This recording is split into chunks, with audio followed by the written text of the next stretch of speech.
नमस्कार। प्रस्तुत है आज का चिंतन।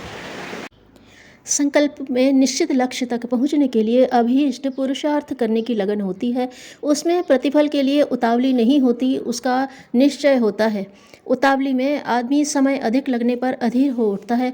व्यवधान अड़ जाने पर भी उसे अपनाए रहने और कठिनाइयों से जूझते रहने का भी साहस नहीं होता। संकल्प में इच्छा शक्ति और भावना शक्ति दोनों ही जुड़ी होती हैं। उसकी रूपरेखा विचार पूर्वक बनाई जाती है और उसे उपलब्ध करने के लिए जिन साधनों और सहयोग की अपेक्षा है, उनकी भी समय रहते व्यवस्था जुटा ली गई होती है। उसके पीछे सुनियोजित भावना रहती है, किंतु मनोकामना तो एक प्रकार का भावावेश है। उसके पीछे न दूरदर्शी विवेकशीलता का समावेश होता है और न समुचित तैयारी वाली परिकल्पना एवं साधन संपन्नता। संसार का कोई कार्य इतना सरल नहीं है कि वह चुटकी बजाते ही तुरंत फुरत हो जाया करे। सभी प्रयासों के लिए प्रतिस्पर्धा में उतरना पड़ता है और अपनी क्षमता का इतना विकास करना पड़ता है कि कठिनाइयां विचलित न कर सकें तथा देर लगने पर मन उतावली न करने लगे। कामनाएं उबलते दूध के समतुल्य खाली बर्तन को भी भरा दिखा देती हैं और कुछ ही समय में बैठ भी जाती हैं, किंतु संकल्प शब्द बेदी बाण की तरह है जो निशाना भेद कर ही रहता है। हम कामनाओं की नहीं, संकल्पों की पूर्ति में अपना पुरुषार्थ जुटाएं, यही मानवोचित है।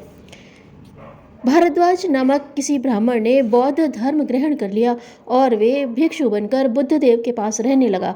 समाचार पाकर ब्राह्मण का एक संबंधी वहां पहुंचा और बुद्धदेव को गालियां देने लगा। बुद्धदेव कुछ न बोले, केवल गालियां सुनते रहे।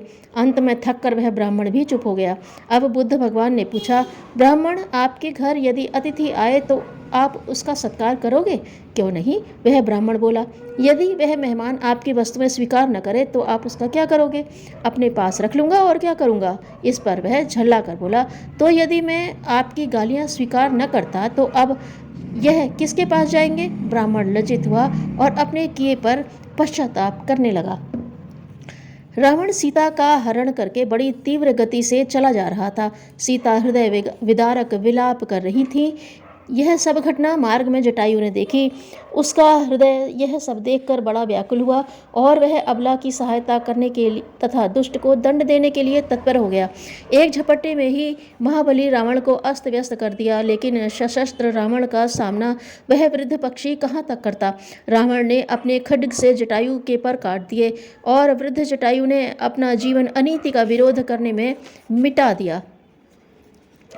एक बार महर्षि भृगु ने त्रिदेवों की परीक्षा लेने की सोची कि इनमें कौन बड़ा है। वे सर्वप्रथम पितामह ब्रह्मा की सभा में गए और उन्हें अभिवादन किए बिना ही सबसे आगे आ खड़े हुए।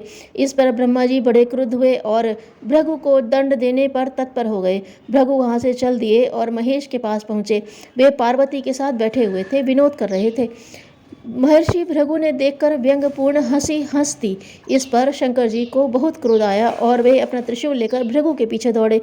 महर्षि अपनी जान बचाकर भागे और शंकर पार्वती के समझाने पर शांत हो गए।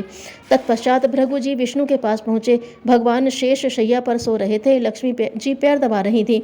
भृगु जी ने जाते ही एकदम उनकी छाती पर लात मार दी।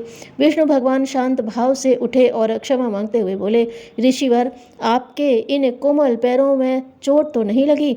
ऐसा कहकर उनके पैर दबाने लगे। लक्ष्मी हवा करने लगी। भृगु जी का मंतव्य पूरा हुआ।